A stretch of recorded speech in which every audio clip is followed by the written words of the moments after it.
Director ITDTA Shri Gaurav Kumar ji और यहाँ पर उपस्थित सभी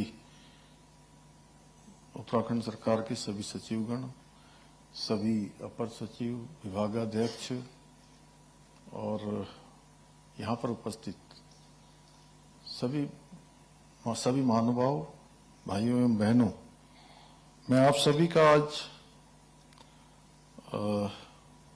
इस कार्यक्रम में यहाँ मुख्य सेवक सदन में पधारने पर आप सभी का हृदय से स्वागत करता हूँ, आप सबका अभिनंदन करता हूँ। और आज विश्व युवा दिवस है। विश्व युवा दिवस की भी आप सभी को मैं शुभकामनाएं देता हूँ।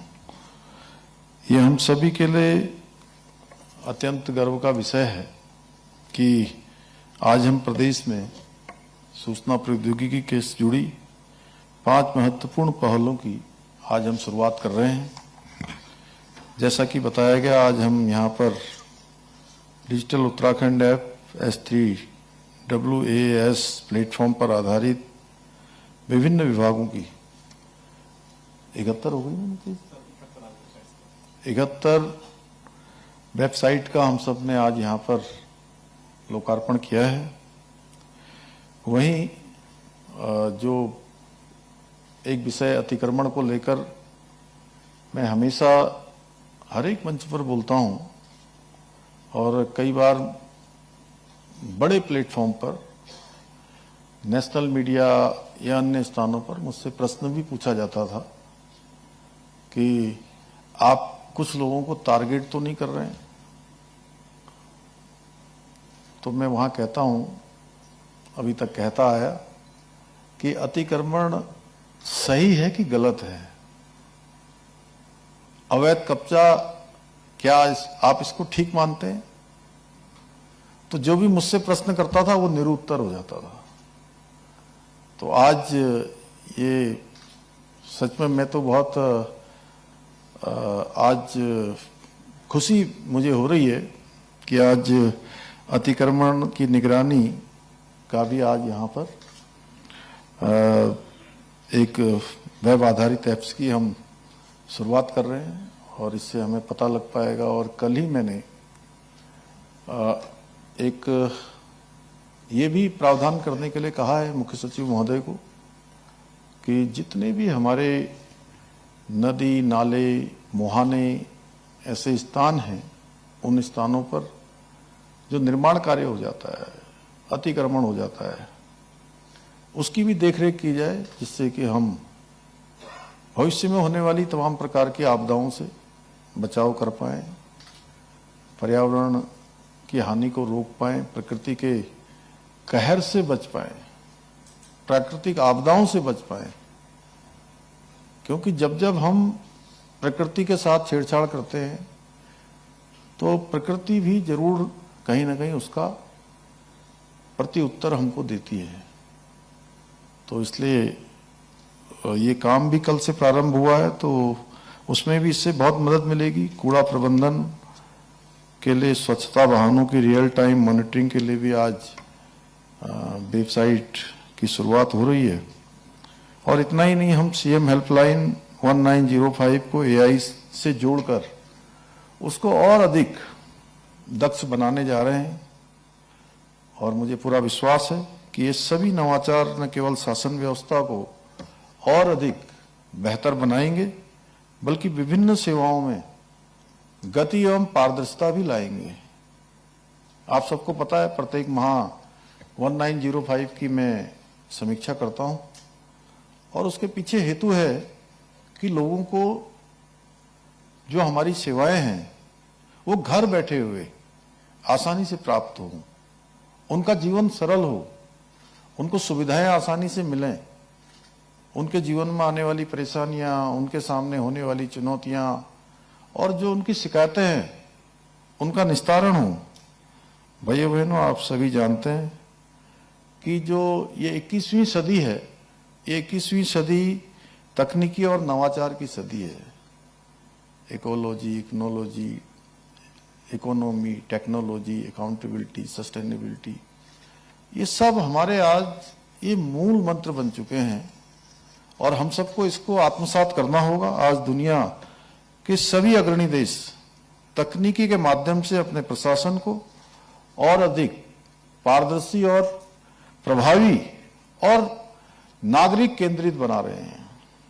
भारत में भी आज आदरणीय प्रधानमंत्री श्री नरेंद्र मोदी जी के दूरदर्शी नेतृत्व में डिजिटल इंडिया अभियान के माध्यम से प्रौद्योगिकी का, नवाचार का बहुत विस्तार हुआ है। यूपीआई पेमेंट इसका सबसे बड़ा उदाहरण है और मुझे अभी आत्मनिर्भर भारत और डिजिटलाइजेशन पर एक मुख्यमंत्री परिषद में थोड़ा सा प्रेजेंटेशन करने का अवसर मिला था, तो वहां भी मैंने ये बात रखी थी। आप सबको याद होगा कि 2014 में जब देश के प्रधानमंत्री के रूप में आदरणीय मोदी जी ने काम करना शुरू किया था, तो उन्होंने जब इसकी बात करी कि हम सारी चीजों को डिजिटल करेंगे, तो कुछ लोगों ने उस समय बड़े प्रश्न खड़े किए थे, सवाल खड़ा किया कि अरे यहाँ तो इंटरनेट एक्सेस नहीं होता है, यहाँ पर मोबाइल ऐसे नहीं होते हैं, लोगों के पास सुविधा नहीं होती है। और मतलब प्रोग्राम शुरू नहीं हुआ उससे पहले ही तमाम प्रकार के प्रश्न आ गए। भाइयों बहनों, जब नीति और नियत और ठोस इरादा हो तो कोई भी चीज असंभव नहीं होती है। राह बनती जाती है, रास्ता मिलता जाता है और लक्ष्य प्राप्त हो जाता है। उसी का परिणाम है कि आज दुनिया के अंदर होने वाला जो डिजिटल पेमेंट है, डिजिटल है, वो पूरे दुनिया का 50% कहीं होता है तो वो हमारे देश में होता है।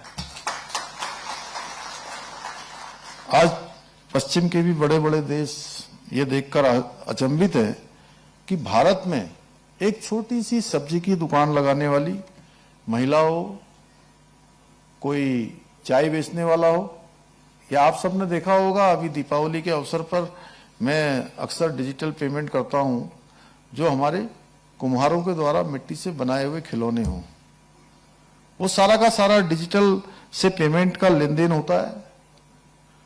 तो दुनिया के दूसरे देशों को आश्चर्य होता है। भाइयों बहनों, आदरणीय प्रधानमंत्री जी के डिजिटल इंडिया के सपने को साकार करने के लिए हमारी सरकार भी निरंतर प्रयास कर रही है। इसका उदाहरण है डिजिटल उत्तराखंड एप्लीकेशन।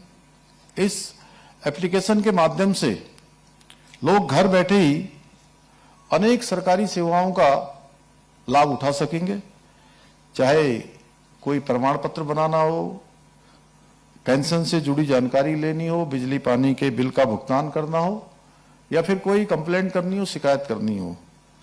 अब नागरिकों को इन कार्यों के लिए सरकारी दफ्तरों के चक्कर नहीं लगाने पड़ेंगे, जिसके लिए उनके संसाधन भी खराब होते थे, उनका समय भी जाता था। बल्कि कोई भी व्यक्ति अब अपने मोबाइल के माध्यम से इस प्रकार की सभी सेवाओं का लाभ उठा सकेंगे।